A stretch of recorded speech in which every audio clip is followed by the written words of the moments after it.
Welcome into WarUp on the WPIAL. Day 2 here of the week. Jeff, double version for us, and we're here tonight to break down the AAA side after the AA from last night. So you got it in you for another show here, Jeff?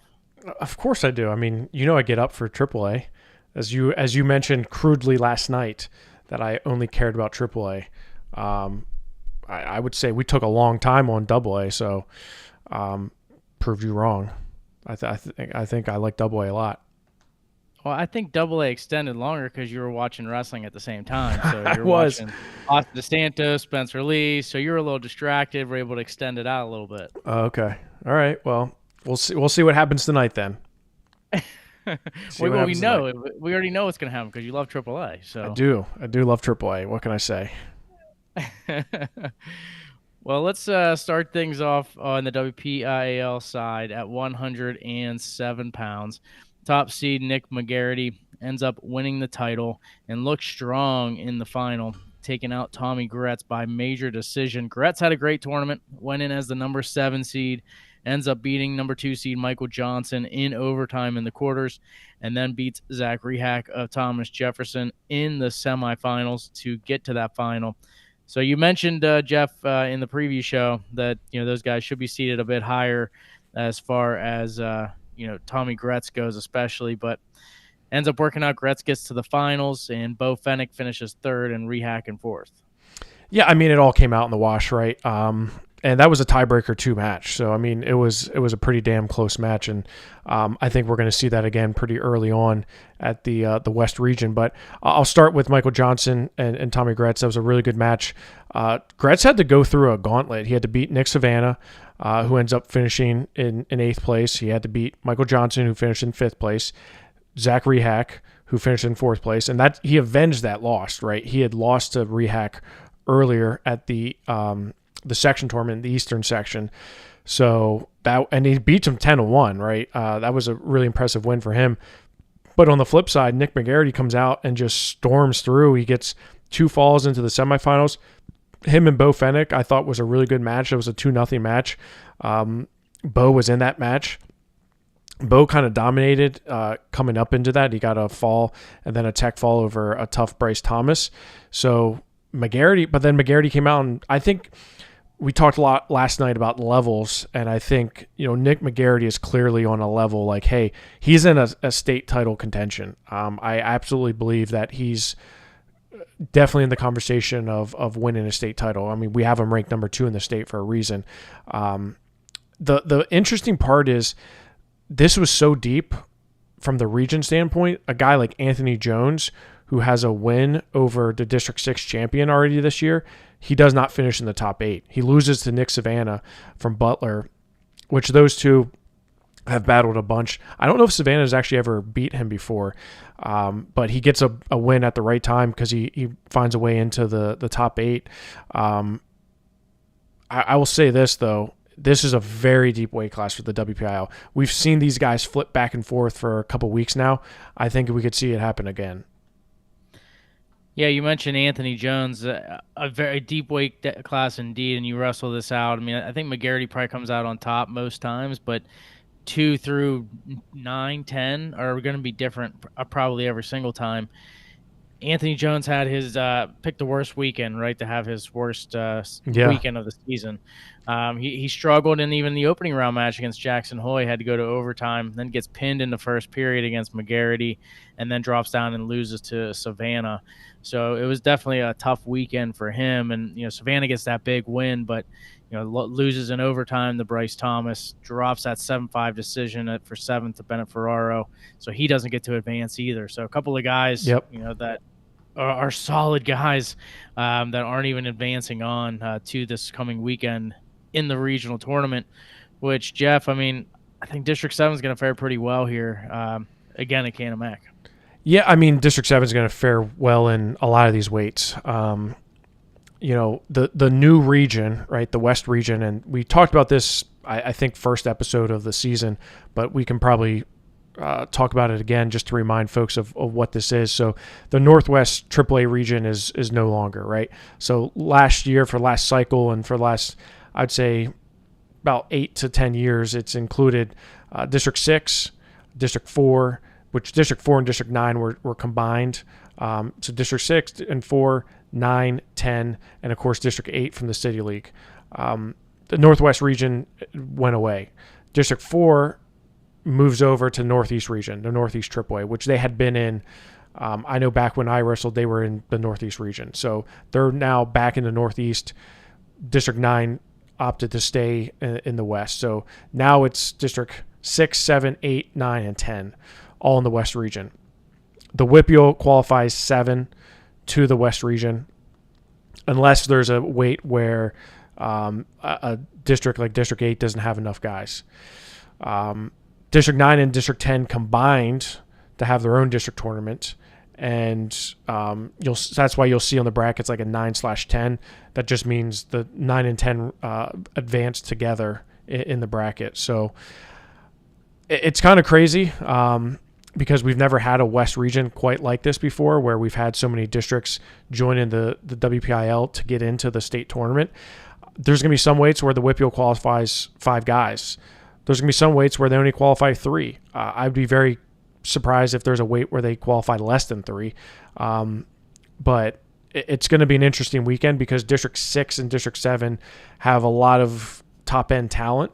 But the other districts, District 8, and I would argue District 9 and District 10, do not have very many guys that are going to push to get to the state tournament. In fact, I don't know if District 10 is going to qualify anybody to the state tournament. We'll see, but it's going to be tough for them. Yeah, and I guess the one question that it all comes down to numbers at the end of the day, but district, that Northwest region, right, always had 3 qualifiers. Southwest had 4. So essentially combining the 2, removing District 4, but you're going to have 7 qualifiers down to 5 as well. So the WPIL for years, I think they've been open to combining, but in the hopes they can get more qualifiers. So that way then they would have the opportunity to get 5, 6 guys to Hershey in AAA. So maybe not quite the outcome they had hoped for as only getting 5. I'm sure they were probably hoping they'd get 6. Yeah, I mean, I don't think there was a hope that they were going to get 6 because the numbers, it's all based on numbers, right? So when you look at the PIAA and the makeup of now 4 regions in AAA, the margin within the largest and the smallest regions is like 4, right? So the WPIL, I think anybody who understands the breakdown of the PIAA qualifiers would understand that, well, it's not like we have an abundance more just because we took in. Now, if District 9 and District 10 had more schools and they went over that threshold where, okay, now you have 6 and then another district only gets 4, the whole like logic of, well, they had 3 and now we had 5, so now we should at least have like 6, right? The logic doesn't really have much weight because the Northwest AAA region, the reason why it's gone away is because they were so low in their numbers. They should have only qualified 2 to the state tournament, so that's kind of why they elected to kind of disband it. Again, there's going to be some weights where the WPIAL gets more, right? They go from 4 to 5 in some of these weight classes. So I would say that's a good thing. Does it suck? Yes, it absolutely sucks because there's going to be a lot of really good guys sitting at home. But that is always the case every year. And it shifts, it ebbs and flows. Outside of the WPIAL and District 11, the other districts can kind of ebb and flow. District 6 is wrestling. They're, I would say, better than what they were 10 years ago, 15 years ago. District 3 was really good 10, 15 years ago. They're not that good anymore. They don't have the depth as they used to. District 1 is starting to get a little bit better. No matter how you splice it up, there's always going to be people that are unhappy. I would prefer to see it based off of almost like NCAA, how they do allocations. The conference allocation just came out today. I would like to see it go something like that, but that's never going to happen. So it's not even worth us wasting our breath on it. So it is what it is. I mean, just, the parameters, you have to make it the way it is. That's just the way it is. Figure it out.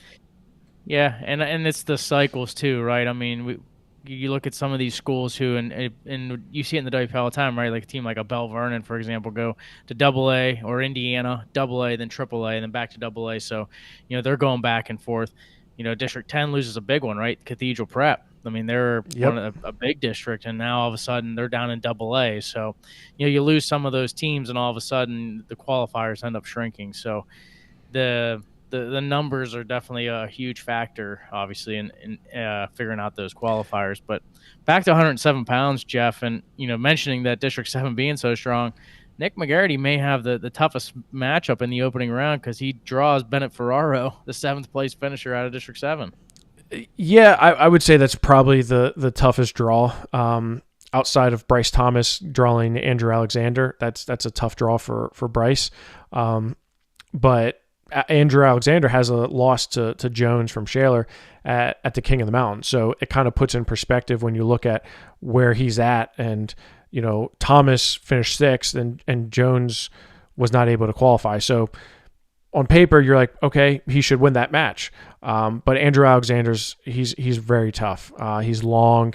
He is he's a veteran when it comes to grinding out matches. He can win close matches. He is a returning state qualifier. He was there last year. So that's a tough match for Thomas. But yeah, I think you look at McGarity having Bennett Ferraro. Bennett Ferraro I think he had a good, not great WPIAL tournament. I think he probably would have wanted to battle Rehack a little bit closer. That was a 14-4 match. And then after losing to him, he drops down and loses to Michael Johnson 3-1, which they had wrestled before. I didn't like where he was seated. I thought he should have been seated a little bit higher. Not saying that affected it too much, but you did run into the guys that finished fourth and fifth right out of the gate, right? So those were his two losses. So, but when you look at 107, I think McGarity has a clear shot outside of Ferraro to the semifinals. I think he's going to get Rehack again. I think Rehack's going to be down there. I don't think he should have any issues getting through the semifinals. And that's the crazy thing. We talked about last night about how critical some of these opening round matchups are.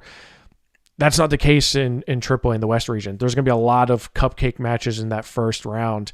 There's going to be a lot of matches that end very quickly, and your better matches are going to happen in the quarters and the semifinals, but mainly the semifinals. I think there's going to be a lot of lopsided victories into the semifinals, and I think 107 kind of shows that. I think Rehack makes it to the semifinals without issue. I think McGarity makes it to the semifinals without issue. The biggest match that I have circled here is a rematch with Michael Johnson and Tommy Gretz. I would bet the house that that's going to happen. And it was a tiebreaker match last time. I think it's going to be pretty damn close this time. And to be honest with you, I think that's, the winner there, it sets up very nicely to finish in the top five. Yeah, and obviously you mentioned Alexander. If he wants to get in that top five and not making an all District 7 top, 5 qualifiers, he's going to have to beat Bryce Thomas and Bo Fennick just to be able to get there, and then face off the winner of Gretz and Johnson to get to a final. So talk about a grind outside of District 7. I mean, Alexander's he's going to have to go through all of District 7. Yeah, and honestly, the bottom half is so much more stacked here with Johnson, Gretz, Fennick, Thomas, and Alexander. That's a really good bottom half, right? There's not a lot of wiggle room there, but I think Gretz and Johnson, that'll be a good match. I'll say Gretz wins that, but we've seen how close they were before, so it very much is a coin flip in my opinion. Bo Fennick, on the other hand, he's been wrestling really well, and if you look back at the District 7 brackets, that was McGarity's closest match. It was 2-0. He had 2 falls and a major, including in the finals. So Fennick has a couple wins over Gretz recently, so I think he's geared to get to the finals. I definitely think he gets to semis. I think he beats the winner of Thomas and Alexander. But again, Alexander's pretty tough, so if I'm Coach Matt Leby, I'm not looking past any of those guys. Not that they would look past anybody. I just don't see I see him definitely getting to the quarters and then potentially to the semifinals. I would be surprised if it's not an all District 7 semifinals here at 107. 114 pounds, Nico Capusta of Hempfield area is your champion. And after 2 techs and a major to get there, Dylan Barrett had a fall and 2 techs. They were on a collision course, and boy, what a final it was. Capusta beats Barrett 13-12, and definitely, Jeff, one of the more entertaining bouts in the finals. I think it was probably the best finals. That was outside of, 215 was pretty good too, but this one had just so much action and back and forth, and what a wild bracket, man. I loved 114. This was a cool bracket. You got to see a lot of these guys bang heads. And look at all the top, the top 5.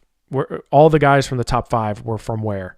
The Eastern section. Literally the top 5 guys. And we talked about Robert Cordova from TJ who didn't make it in. I think he would have been in the top 7. It is what it is, right? That's kind of the way it is when you have clumping together. But, should Eastern section get more qualifiers than the rest? Like, you could make that argument based on the depth of talent when we talk about kind of allocation. So, yeah, this was a really cool bracket. Nico Capusta looked really good against Zach Franks, beat him 11-0. That Barrett match, those two have wrestled, I think, 10 times in high school. More in non-sanctioned high school events as well. So these guys are very familiar with each other. They train together at some points. It's definitely always a good battle between these two. I loved it. I think we can probably see that again this weekend. But you look at Zach Franks, he battles back. He beats Sirko in sudden victory, comes down, beats Klippa. Right, that's a good win for him considering he finished 5th in the section last week.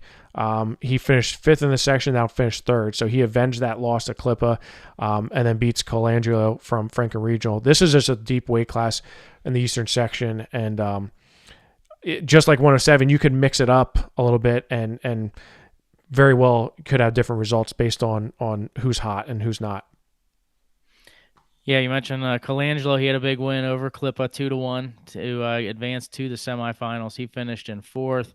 Also worth mentioning Parker Jennings as well from Trinity, who dropped the 8-4 decision to Brady Rohaley, and he battled through with 3 wins in the consolations, including avenging his loss to Lucas Carson 9-2, and he ended up finishing in 6th place in this weight class. There was a lot of avenging going on here. Yeah. I want to call 114 the Avengers because all these guys avenged losses from a week or even longer ago, which was maybe it's the new scoring system or maybe it's just getting your mind right, but a lot of these guys flipped the script from a week ago, which was you don't see that often in that amount.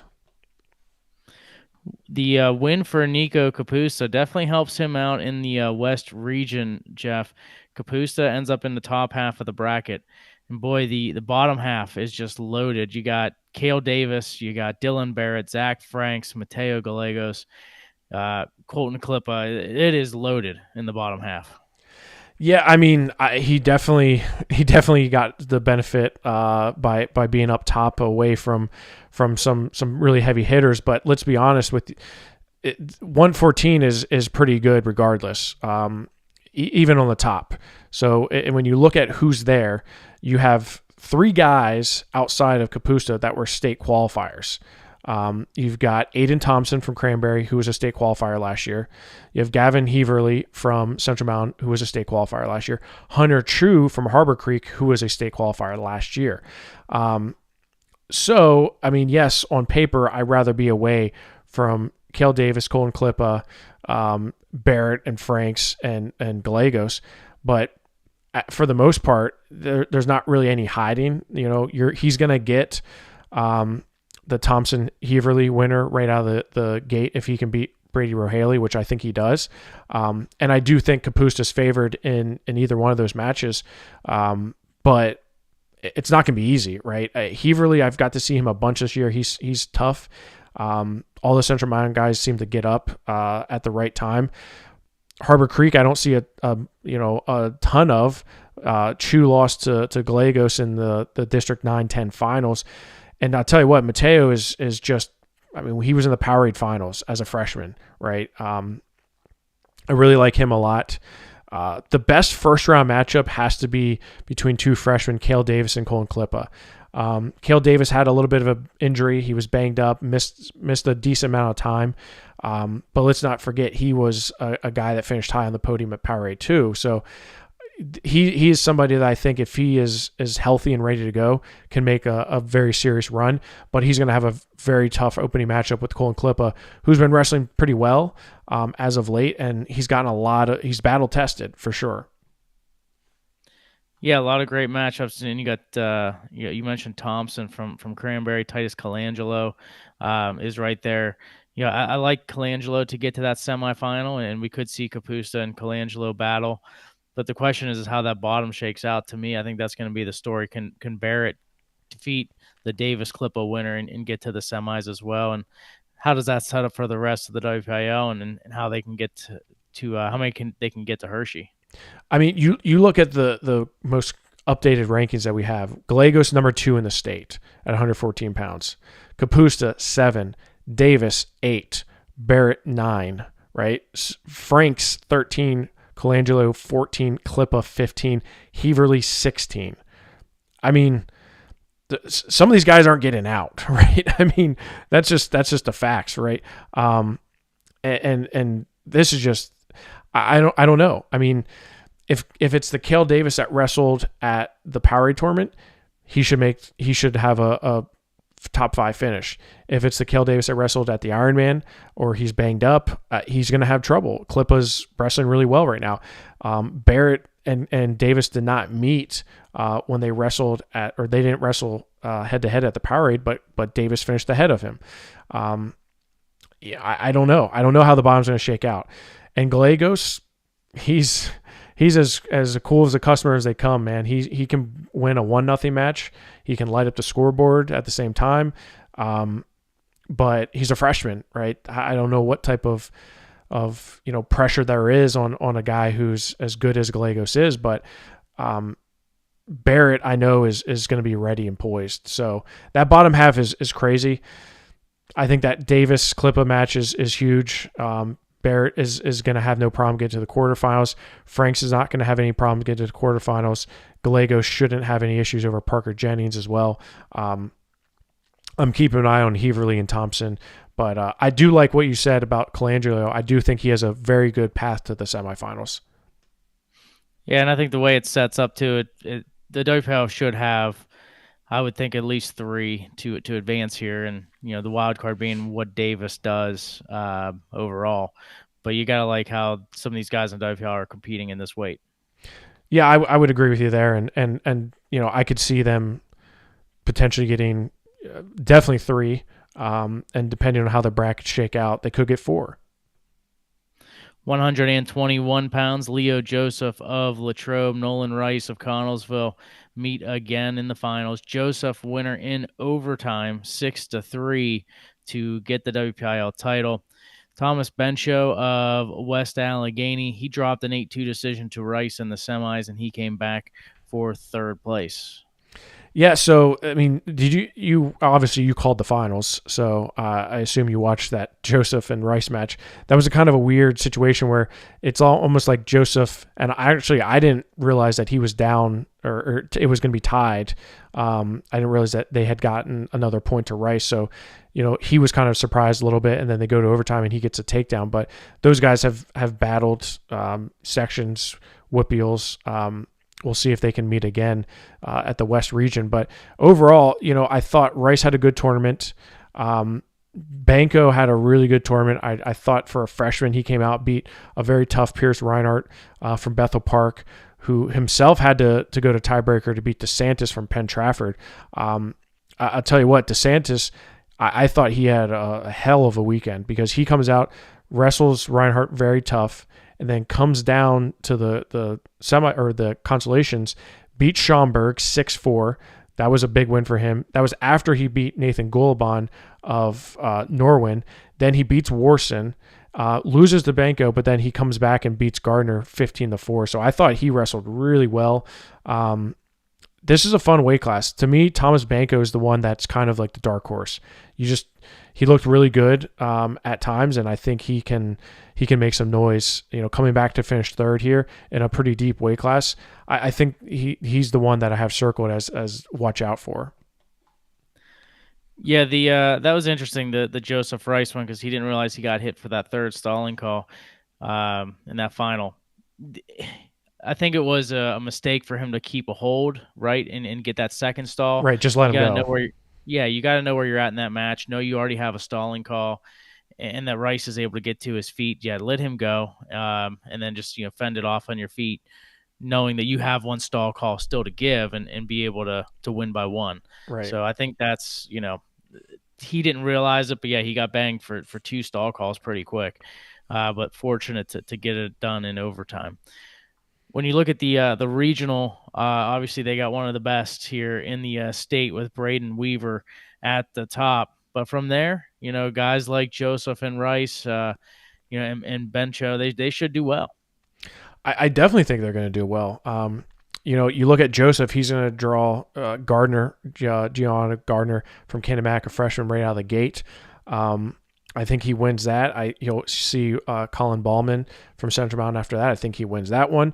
To be honest with you, Ben Fuller and Luke DeSantis should be a really good match to start. I think Fuller, being from Meadville, doesn't see a ton of the toughest competition, whereas Penn Trafford does. And I think the DeSantis, I just think he's wrestling really well right now. You saw it last weekend. But Ben Fuller is a senior and a two-time state qualifier. So, I'm not looking past him, right? But I could see him upsetting as a 7-5 beating a district champ. I can see that happening. On the top half, I like Nolan Rice's chance to get to the semifinals. I don't think he should have much of an issue. In fact, I think he'll probably see a rematch with Caraciola of Hempfield area. Benko is going to have, I think he's going to win in the first round and then run into Braden Weaver from Altoona, who's currently the number one ranked wrestler in the state. I think Weaver's just a notch above right now. I think Weaver's the clear favorite here, but I wouldn't be surprised to see Nolan Rice push him, and I wouldn't be surprised to see Leo Joseph come out and push him as well. And let's not forget, Weaver was a state medalist 2 years ago, was only a qualifier last year. Leo Joseph was a state medalist last year. So, but Weaver is wrestling really well right now. As far as the WPIAL goes, like their chances to get at least 3, but I'm thinking 4 here, Jeff. Yeah, I would be surprised if they did not get 4. Just the way the bracket falls, and this is no disrespect to a Ben Fuller, but I think he's going to have a really hard time just getting past that first match, and then dropping down. He's going to get somebody that's rearing and ready to go. I wouldn't want to draw a Reinhardt or a Benko, or even, like I said, DeSantis, who he's going to get in that first round, or even Gardner. So yeah, I could see them getting 4 for sure. 127 pounds, excuse me, in the WPIAL. Santino Sloboda, very dominant on his way to a title. 3 techs and a major decision, and he techs Dom Canale of Trinity in the final. And on the other side, his 1 major decision over Carter Putt of Indiana. Putt ended up coming back after that loss to Sloboda, and he finished in 3rd place. Evan Tolliver of Ringgold had a very good tournament. He ended up dropping that major decision to Putt and then coming all the way back after that quarterfinal loss to win 3 matches to get a rematch against Putt and dropping an 8-5 decision for 4th. Yeah, I actually wish we could have seen Dom Canale and Carter Putt wrestle. They didn't end up wrestling, but Putt gave Sloboda his toughest match, 17-8. Sloboda wasn't too happy at the end of the semifinals. Putt was able to kind of get some points towards the end there. But I would have liked to see Putt and Canale. I would argue that Putt could have been the second best wrestler in the bracket. But Canale had a really good win over Mikey Ron, a Franken Regional. He pinned him. It was a very good win for him to propel him into the finals. But like you said, Tolliver, he and Ron flipped, right? So Ruan beat him. Well, Tolliver beat him last year at the regional tournament. Ruan beat him last week at the section tournament, and now this past weekend at the WPIAL tournament, he avenges that. So kind of, again, just a lot of back and forth, a lot of avenging here. Evan Sala, I thought, wrestled well, and Daniel Smith. I mean, we talked about the Lilly brothers, but Daniel Smith plugs in for Connellsville as a freshman and comes out and wrestles really well. I thought he looked good. He beat John DeLuca from Kiski, and then he was able to get into the top 8 by beating Landon Funk by tech fall. So that's a really good win by him. And I was excited to see that because we had talked about Lilly's, but here's Daniel Smith coming in next man up, and he does a good job. Yeah, that semifinal for Canale, he had a sweet cradle that he hit on Ruan to get that fall, and it was probably one of the prettiest ones I've seen in some time, just the way he was able to take it and get the fall. And the thing for Canale, he's been in 5th place the last 2 years. 2 years, and just in the state tournament. Now he gets to the WPIAL final. Okay, I've got my spot. Now I got to go through another tournament to get to the state tournament. Right. And the question is he just going to miss it, or is he going to be in that top 5, Jeff? Because 127 is one of those weights where it's actually a little bit deeper outside of District 7. Yeah, I would argue it is. It is deeper. Sloboda, I think, is the clear favorite. I can't see. And again, this is it sounds somewhat disrespectful because Sloboda's 3 in the state and Wenner's 4, and Dalton Wenner's a 2-time state medalist. But I just think Sloboda's on a different level. Call me crazy, a 3/4 big, but I think that's going to happen. Sloboda's going to have his hands full, though. I think he's going to have Aiden Coons from Central Mountain in that quarterfinals match. Coons dropped a match in the District 6 finals to a freshman, Declan Barr, who was at 21. Weaver goes down to 21, so he goes up to 27. I was a little surprised by that. I thought Aiden was going to win that one, but he and Coons gets sort of punished by that, feeding right into Sloboda. I like Wyatt Long from Bellefonte as well. He was 3rd out of District 6. I think Tolliver has a good draw getting in District 8 champion. I think he makes it into the quarterfinals. Declan Barr and Mikey Ruan is going to be a good first round matchup. Ruan is coming off of a weekend where he didn't wrestle to his potential, right? He's going to have a freshman that's very stingy and wrestling really well right now, coming off a big win over Coons. So that, to me, is the first round match to watch because I wouldn't be shocked to see Mikey Ruan pull that off. And then the winner, he's going to end up getting Dom Canale. Whoever wins that, whether it's Barr or Ron, is likely going to get Canale, who has Bowersox from Mifflin County in that first round matchup. Carter Putt, should he win, which I think he does in that first round matchup, going to get Dalton Wenner, who's been wrestling really, really well all season, and again looking for his 3rd state medal. So it's very deep outside the WPIAL, and which obviously is concerning for some of these guys outside of Sloboda, because like Canale and Putt are both bubble guys. I think just depends on who shows up, and I think Mikey Ruan, he can beat Declan Barr and put himself in a really good position to make it to the state tournament. Yeah, it's going to be a dogfight. I think you look at the guaranteed spots and you have Sloboda and you have Wenner. Outside of that, who gets those final 3? I mean, you talked about Barr, Coons, Putt, Canale, Ruan, Tolliver, who just beat him.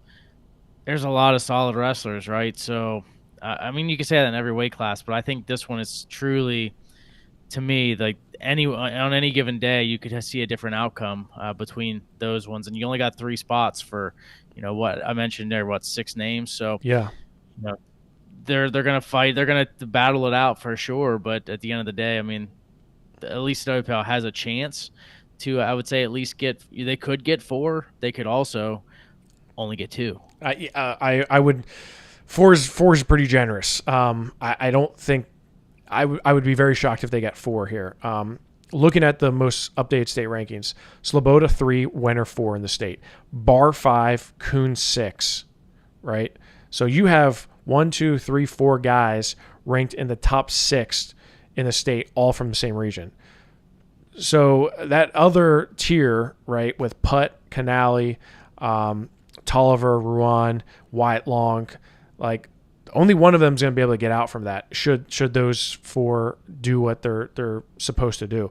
To be honest with you, looking at the bracket, I think Tolliver puts himself in the best position to make it, because I think he's gonna make it to the semifinals, right? So you make it to the semifinals, you're in a good position where you can get somebody who's coming back through the consolation round, and you can upset them, or depending on who it is.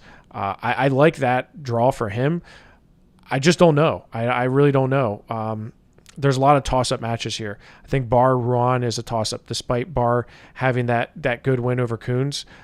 Mikey Ruan is in that match, I think. Coons Sloboda, I still favor Sloboda, but Coons is going to battle him. Canale, same thing. I could see Canale in the semifinals. I could see him, going, winning the first one and then losing potentially in the consolation semifinals. It just depends on who shows up. Yeah, really, if Barr makes it to the semis against Wenner, you're going to have Canale and Putt wrestling in that consolation to eliminate one another, Yep. and then feed into likely Tolliver to get into the top 4. So then one of those, obviously the loser between Tolliver and the Canale Putt winner would then drop down in the 5th, 6th place match, where they would probably get in a mix with either Coons or Barr. So that's how it would kind of look to shape out. Now, if Canale can get to the semifinals, makes it a little different, right? Because now Yes. Putt would wrestle Tolliver in one consolation semi, and then Canale would have Coons in another consolation semi. So now it's, the chances are a little bit better for them to get to the 3rd spot. So, I 4 would be generous, I would say, but I'm saying that the potential is for up to 4, but I think realistically, you're probably looking at 2, maybe 3. Yeah, I would agree with you, and I know what you're saying about the breakdown. It's all about winning at the right time, right? You advance to the semifinals, now you're in a position where you are more likely to get into that top 5, right? And look, that 5th and 6th place match, there's gonna be wars going on there, absolute wars. I think that may be one of the finals are kind of boring sometimes. I think maybe you should watch the 5th and 6th place match. Did we even mention we're streaming the damn tournament? I don't even think we mentioned that, Greg. I have all this time to pump it up, and we haven't even done it at all. We're streaming tomorrow and Saturday, and I will be tuning in on Saturday because I won't be there Saturday. I'm only there Friday. I'm going to be at the Northeast region on Saturday. So I hope you guys all do a good job. You can't even help out, so. Maybe somebody else will step up. I don't know.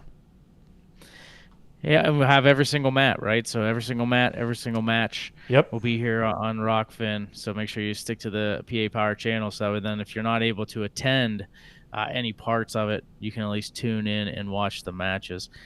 133 pounds. Boy, this was another really good final, Jeff, which we kind of expected, right? Luke Willishaw of Latrobe, Nico Fanella of Indiana. And it is Fanella who stops Willishaw from being a 4-time WPIAL champion. He beats him 7-5 in the final. They were on a collision course, and it was worth the price of admission to see this one as well. Yeah, I think I misspoke when I said 14 was one of the best matches, but 33, it was just a really good back and forth match, man. I mean, a couple reversals there. The styles there, I mean, they're similar, but they're different. I think they complement each other pretty well. I'd love to see them roll around for like 10 to 15 minutes and just see what the score is. There's a good chance we see that again. And Nico Fanella made some other headlines because he flipped from Brown to Pitt.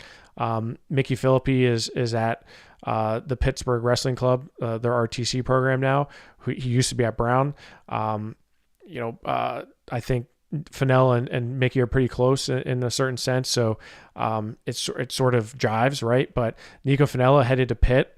I think that's a big pickup for the Panthers. I really like Nico. I think he's been wrestling obviously very well, and him and Willishell was just, yeah, that was fun. That was a lot of fun, and I think we're going to see it again, and I don't think you should miss it because it was a really, really good match. But I mean, because look at what Fenella did to Collier Hartman, who's a very good wrestler. Hartman is a very solid, wrestler, and he has a chance to place in Hershey, and Fenella teched him in 3 minutes. So these guys are just on a different level. Yeah, they really are. Willishell 3 falls to get there. Fenella 2 falls in that tech you mentioned. And Hartman came back, from that tough defeat and ends up finishing in 3rd place, defeating Cale Yannick. And when you look at the West region at 133, obviously Fenella and Willishell, you mentioned collision course to battle once again. But honestly, the rest of WPIAL should fare very well here as well. Yeah, I 100% agree. I think Cale Yannick is set up very nicely. I have him getting to the semifinals. I have Nico Fenella making the semifinals.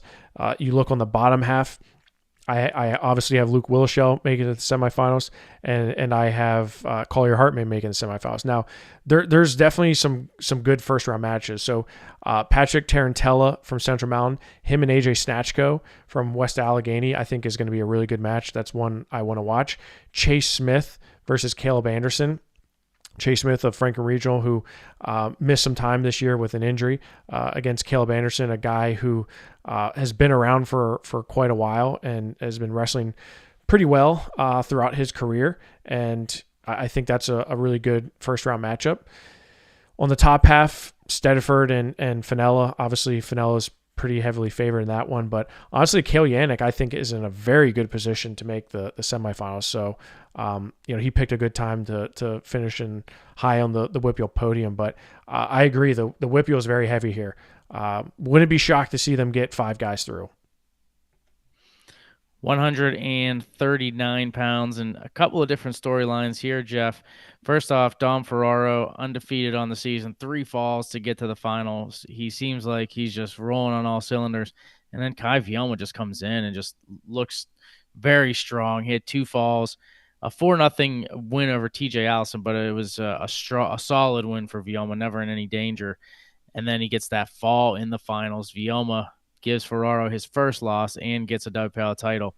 The other story, though, Owen Campbell of Plum, unseeded in the 139 bracket, beats Talon Mazinko of South Fayette, beats Dylan Soto of Bell Vernon, and then even falls into consolations and beats Mazinko again, who had battled back, won 3 matches after that opening loss, and Mazinko ends up coming in 5th, but Campbell finishes in 4th place, TJ Allison in 3rd.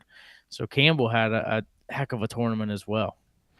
Yeah, I mean, and I'm not saying I was surprised by that because Campbell, he's been wrestling really well all season, but he's just been, I wouldn't say inconsistent, but he just hasn't been wrestling as well as he probably should have been. If you look at the section tournament, he loses to Soto, comes back, loses to Klingensmith in the Conci semis, and then defaults in the 5th and 6th place match. So I'm not sure if he's banged up or what, but he comes out and he's a completely different wrestler at the WPIAL tournament. Beats Mazenko, as you mentioned, Soto, who he had just lost to a week prior, 10-4. He avenges that one. That was a huge performance by him to come back and finish in 4th place after finishing 6th at the section tournament. Now you finished 4th in the WPIAL. Yeah, that's a damn good performance by him.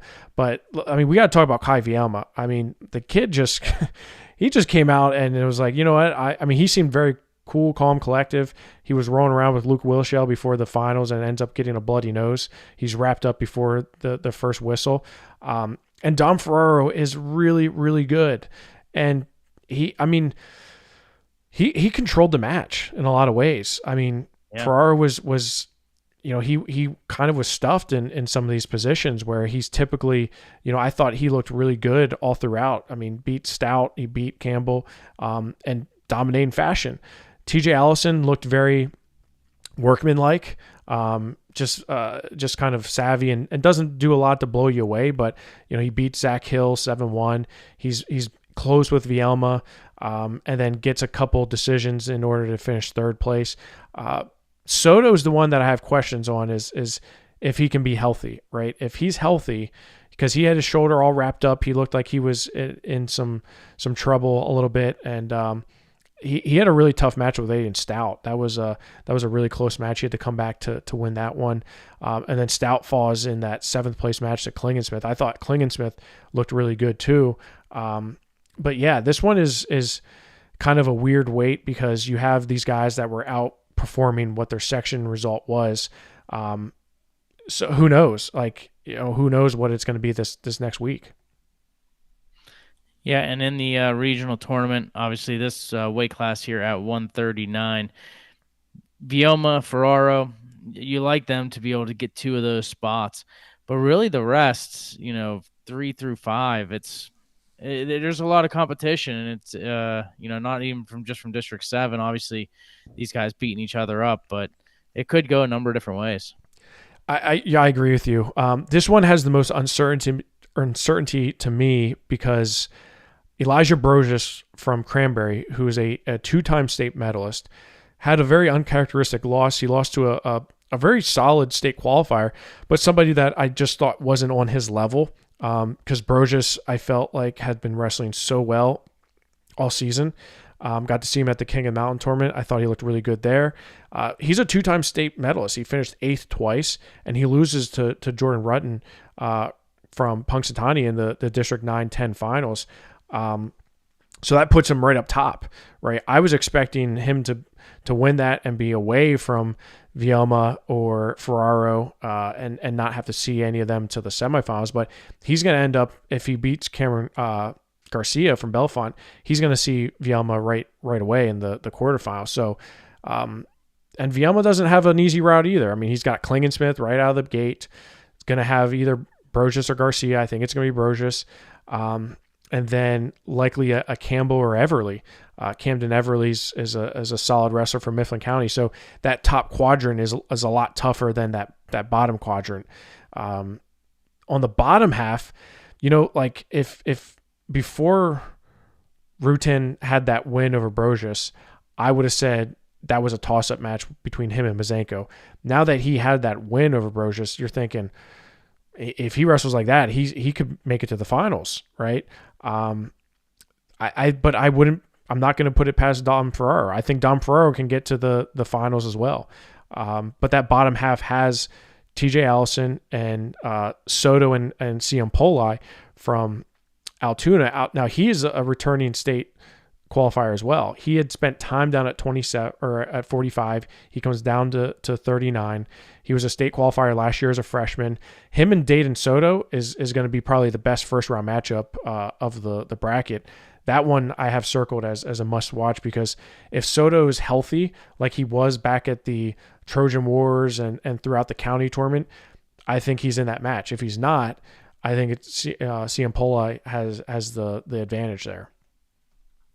Yeah, and I'll be interested to see the winner of that match against a TJ Allison and who comes out on top of that. And Right. the way the bracket falls, obviously, you're going to have, let's say Ferraro can make it to the finals and Rutan and Mazenko battle it out.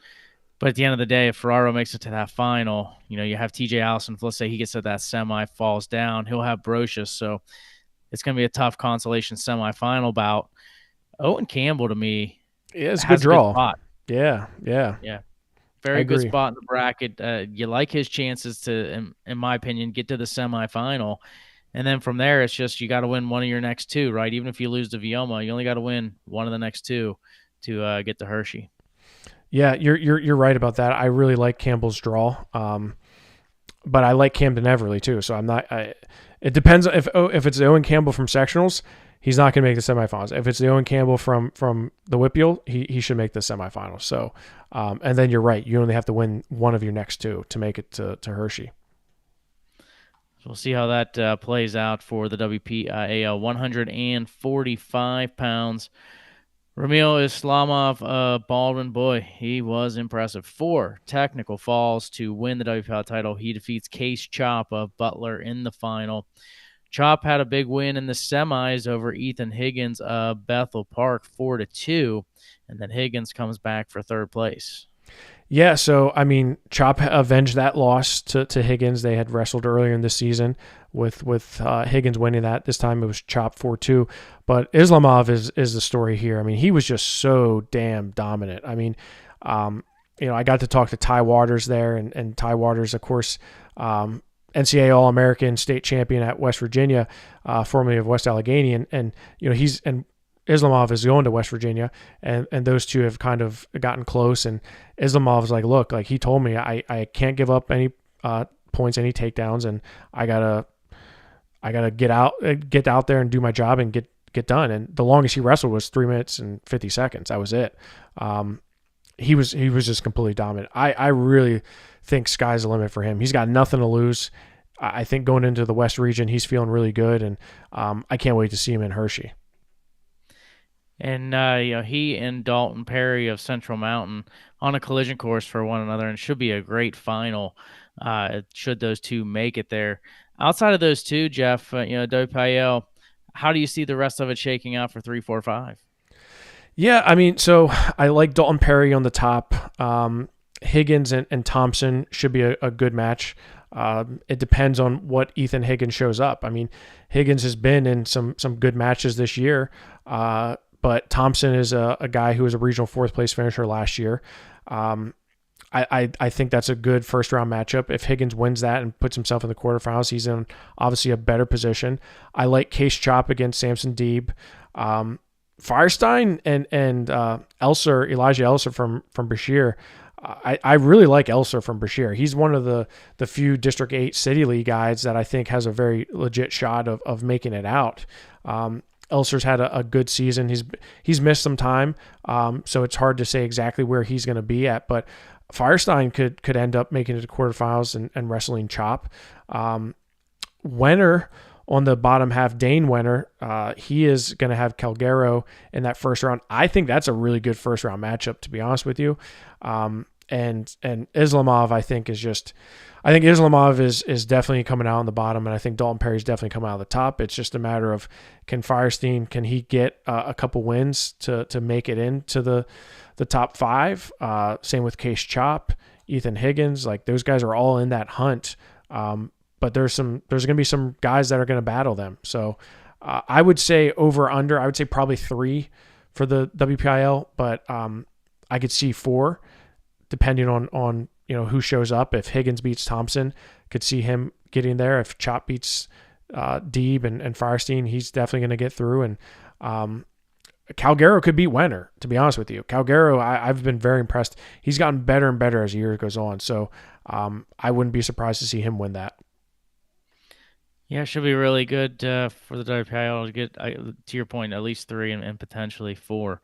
152 pounds, Maddox Shaw of Thomas Jefferson defeats Evan Petrovich of Connellsville for the second week in a row, but the gap was closed. Jeff Shaw only a 1-0 winner in that final at 152.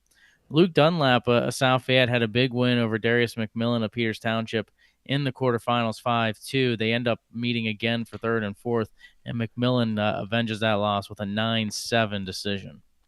Yeah, I thought McMillan wrestled really well in that third and fourth place match. Obviously, he wanted that one back. I thought Doppelhauer wrestled well against Petrovich. He wrestled Petrovich tough 5-4. Comes down, loses to McMillan, but then finishes in 7th place by beating Jack White. 52 is a very good weight class for the WPL. Obviously, when you have one of the top guys in the nation in Maddox Shaw, that's saying something. But look at all the state qualifiers here. McMillan was a state qualifier. Dunlap was a state qualifier. Doppelhauer state qualifier. Petrovich a state medalist. And Cole Gibbons was a state qualifier. So this was just a very, very deep weight class. And I think McMillan, Dunlop, Reed, and Gibbons, Doppelhauer, you throw them all in a bag, and I think they could all finish differently. Reed could end up winning that. Dunlap, obviously, if he wrestles like he did in the quarterfinals, he can win that one. Same with Doppelhauer and Gibbons. I think those two could wrestle back and forth. And Gavin Rush wrestled Doppelhauer tough. Doppelhauer only beat him 1-0.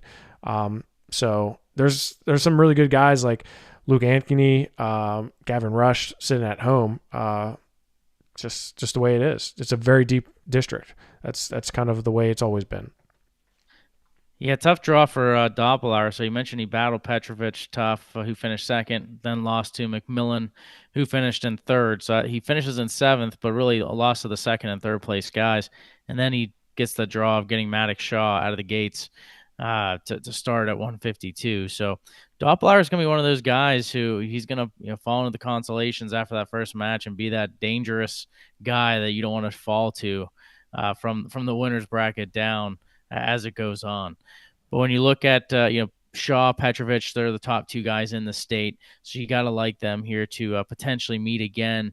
But you look at 3, 4, 5, and you mentioned McMillan, Dunlap, Doppelauer, all going to be competing. But there's a couple other solid guys outside of District 7 trying to get those last 3 spots. Yeah, and it starts with District 6 with James Whitbread and Ezra Swisher. Whitbread, who he was injured, missed some time after the King of the Mountain tournament, got healthy, and he's back. And if he's 100%, watch out. He's gonna, but his path is probably the hardest because he's gonna have Cole Gibbons right out of the gate. Right, they were both state qualifiers last year. That's a very good first round matchup. If he wins that, he's going to have Darius McMillan, again, a former state qualifier, regional place winner. That's a very tough match in the quarterfinals. If he wins that and he gets to semifinals, he's going to get Evan Petrovic. So, it's honestly the guy who I think Luke Dunlop has I like where he's at. I'd rather be wrestling Ezra Swisher than Evan Petrovic, right? Swisher's tough. But I think, that's a winnable match for him. This is a crazy weight because it's so deep with Maddox Shaw and Evan Petrovic being 1 and 2 in the state, then adding in all these other state qualifiers. I mean, I think there's six or seven state qualifiers outside of those guys between Gibbons, Colby Sealer from Mifflin County was a state qualifier. There's a lot of guys that have made it to Hershey that aren't going to make it to Hershey this year just based on the depth. Yeah, and for the WPIAL, I mean, I think the safe answer would be 3, but I mean, there's potential that they could get 4. I don't think they'd get 5, but I think there's potential for 4, but definitely I think at least 3 advancing on. 160 pounds, Lonzy Vioma of Connellsville. He gets that WPIAL crown that's been eluding him throughout his career. He gets a big win over Braden White of Thomas Jefferson, 5-4. And Vioma take down late in the third period and rode for the balance to get that 5-4 victory. Yes, that was a very good win for him. He had to kind of dig deep late. But I'll tell you what, I thought Brock Evans looked really good. Brock Evans from Waynesburg, and we're going to talk about his teammate Stevenson in a couple weights, but I thought Brock looked really good. He beat Kellen Buggy 5-3 in the quarterfinals to get into the semis, and then loses to Vielma, but then beats Christian Lowther from Ringgold, who he has battled before, and then beats Rook Smith to finish third. I thought he had a really good tournament.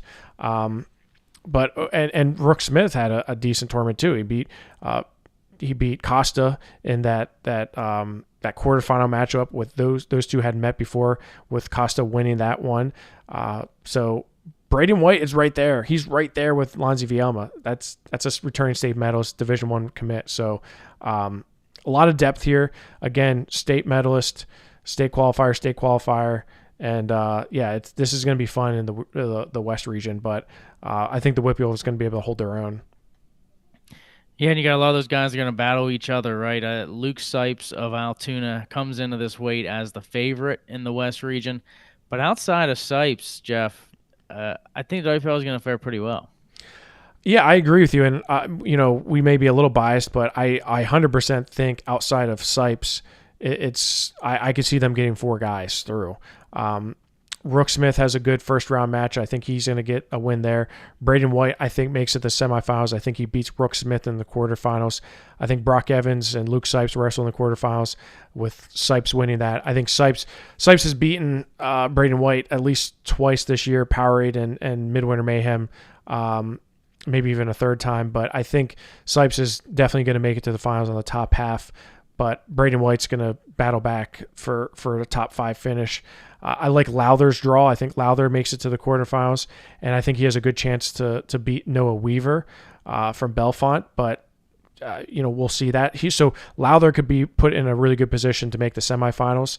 And then I think Vielma has a pretty solid chance to make it to the semifinals and the finals. I think Vielma and Sipes will probably do the battle in the first and second place match, but I think Braden White has a very good chance to come back for third here, and we could see Brock Evans sneak in there as well. Christian Lowther. I mean, that's these are all serious possibilities.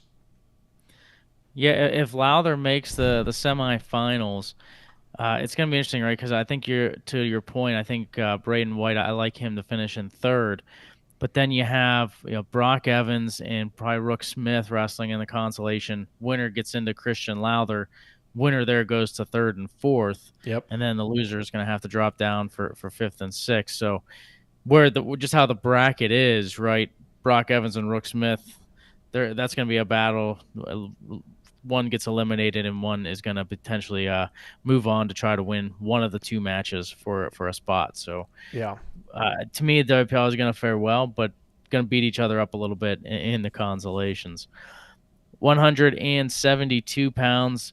And Jeff, I was really looking forward to this one, but Bodie Marlowe handled this match very well against Mario Hutcherson of Kiskeria and ends up winning by major decision for the WPIAL Gold. Yeah, I mean, a lot of people were asking about this one. They're like, man, like, can Hutcherson go? Can he go with him? And I think Marlowe put an exclamation point on it. I think he just wanted to come out and prove, like, I'm a senior. And when I interviewed him, he said that. He was like, look, I have a lot of respect for Hutcherson. He's going to be very, very good. But I'm a senior, right? I've been there, done that. I'm on a different level right now. And he proved it. Like he backed it up, right? I think Marlowe is on a collision course with Asher Cunningham. I think that is a match that he can 100% be in, and I think he can get a win there. But let's not take away from how good Mario Hutcherson was. I mean, a fall and 2 tech falls into the finals. These two were clearly ahead of the rest. Morvay, who may be the most improved WPIAL wrestler, especially in AAA, Morvay has been just really, really peaking this year. Beats Mac Miller again in the quarterfinals, loses to Hutcherson, comes down. He beats Olszewski from Moon, and then beats Mac Miller again after Miller beat Kinsey. So I think the top 5 here all have a very good chance to make it interesting in the West region. Yeah, I mean, Asher Cunningham's definitely going to take a spot, right? And he and Bodie Marlowe likely to do battle. Be interested to see how Hutcherson fares against Cunningham, right? Another senior that he's taking on. But yeah, outside of that, I think Cunningham, Marlowe, Hutcherson, to me, all but guaranteed spots. And then who's going to get those last two? And Wade Carter, Morvay, and Mac Miller really wrestled this past weekend. I like them to continue their efforts and potentially make it 4 for the WPIAL here at 172. Yeah, I agree. Asher Cunningham's obviously the favorite on the top half, but Mac Miller, I think, is in a good position to make the quarterfinals against Hutcherson. I think Hutcherson wins that one, but I'd love to see comparables to see what Asher is able to do with Hutcherson. I honestly like Caleb Kinsey to make the semifinals. He's going to have to go through Jackson Long, who has a lot of wins this season. He's battle tested for sure, but I think Kinsey can win that match. On the bottom half, Marlowe's obviously going to make the finals, in my opinion. Mitch Bronner from Hollidaysburg, he's a returning state qualifier. He's going to pose some issues to some of these guys, but honestly, I would be surprised if the WPIAL gets less than 3. I think they get 3 or more, right? 3 or 4 for sure. 189 was probably the craziest weight in regards to results. And it all started, first off, Nez Green had himself a weekend. He ended up going to overtime against Zach LeBrier of Thomas Jefferson in the quarters, gets the win 9-8. But then that back and forth match with he and top seed Hunter Snyder of Latrobe, boy, that was a crazy match. Crazy match. And double, you're in tiebreaker, and then it is Green who cradles Snyder, gets 3 back points, and you're like, okay, the match is over. Somehow Snyder cradles Green, and you're like, what the heck is going on? And he only gets 2 back points. He gets a 2 count. Yeah, he only gets 2, doesn't get the 3. Green holds on to win 16-15. That was a wild finish. And then you go to the bottom half, and you got Jake Stevenson, who hasn't wrestled much, been dealing with a concussion for a lot of the season, undefeated. He gets a 4-2 win over Mason Hartung and North Allegheny in the quarters. And then he beats Mark Gray of Kiski area 6-5. And then he looks strong in the final to knock off Green 7-1 in the final. So Stevenson was your champ. Green number 2. Hunter Snyder Latrobe comes back for 3rd. Mark Gray ends up defaulting out after losing in the semifinals. So he is a 6th place finisher. Crazy how it finished in the WPL first and foremost, and it sets up for an interesting regional bracket. Yeah, I mean, I would have to listen back, but I'm sure I probably said that Hunter Snyder was the clear favorite here. I'm sure I said that because, and I probably said it like really pompous, like, Hunter Snyder, he's gonna walk right through this. That was a wild match. I was watching it up top, and then I had to come down because it was on mat 3 to watch it, and I was like, my gosh, like what are we doing here? It was a crazy match. Nez Green turned it on at the right time. Like Nez Green looked obviously very good against LeBrier and then Snyder, but Stevenson is the guy. That's the story, right? Stevenson obviously missing a lot of action, only having 12 matches coming into here, dealing with some injuries, as you mentioned, a concussion, and to beat Mark Gray, who's also battling some injuries as well. Just a really good performance by him. He looked really sharp in the finals. That wasn't. I think he controlled that match, right? There was no doubt that he was going to win that one. But what this does is causes absolute chaos in the West region. I really have a lot of strong opinions about what's going to happen here, but I'm probably very wrong because you can throw that all out the window. But really, I mean, Mark Gray to me is the question mark. Guy who's a state medalist. If he's healthy, he's definitely a guy who's going to get the top 5. If he's not, it opens it up. I don't know. Yeah, I mean, and he's got the big opening round matchup, right? Taking on the freshman from Du Bois, Kendall Har, who's that alone, right? I mean, that could really set the stage for the rest of this bracket because if Mark Gray gets that win, you could see him and Stevenson potentially meeting back in the semifinals. Yep. You could see Green and Snyder meeting back again in the semifinals. You may not see some of those matchups, right? Avery Arond is up there from Mifflin County, where Nez Green's going to have to wrestle him in the quarters. It's going to be an interesting way to how this is going to finish. Yeah, it's honestly, and I hate to say it, but I hate to be a Debbie Downer, but I don't think the WPIAL. I don't know if the WPIAL has enough here. There's a lot of question marks there, and Kendall Hoare from Du Bois is freaking solid. I mean, the guy's a tank. He's coming down from 215 where he was just destroying guys at 215. I mean, state medalists, state qualifiers. He was just running right through them. Kendall Hoare is a guy who right now, if I had to bet, he wins this weight class. That's how much confidence I have in the way he's been wrestling right now. If he wrestles like he did at the Ultimate Warrior, though, he can lose that. He can lose in the first round to Mark Gray. Senior versus freshman, again, health is a question here. There is not an easy draw for the WPIAL. I mean, Stevenson gets Hartung. If he wins that, he's going to get Bryce Brungard from Central Mountain, who's a very, very solid wrestler for Central Mountain. He's a very stereotypical Central Mountain wrestler, just kind of strong, stays in good position, can pin you, but he can give up some points at times and kind of lay an egg here and there. But I really like him, and I think that would be a really close match. And of course, Hunter Snyder, he's going to have a tough route. He's going to have to likely see LeBrier again, and then Nez Green or Arond, and I like Arond. So yeah, I don't know, man. I'm not going to make a prediction because I'll be wrong, and I don't want to jinx anybody. I feel with the way the depth is here in this weight, I like the WPL to have 3 out. The question is, who's that 3 going to be? And I think there's still potential that they could have 4 if Mark Gray is healthy. If he's not healthy, then I would definitely say a solid 3 here from the WPIL. Yeah, I mean, I could agree with that. A solid 3.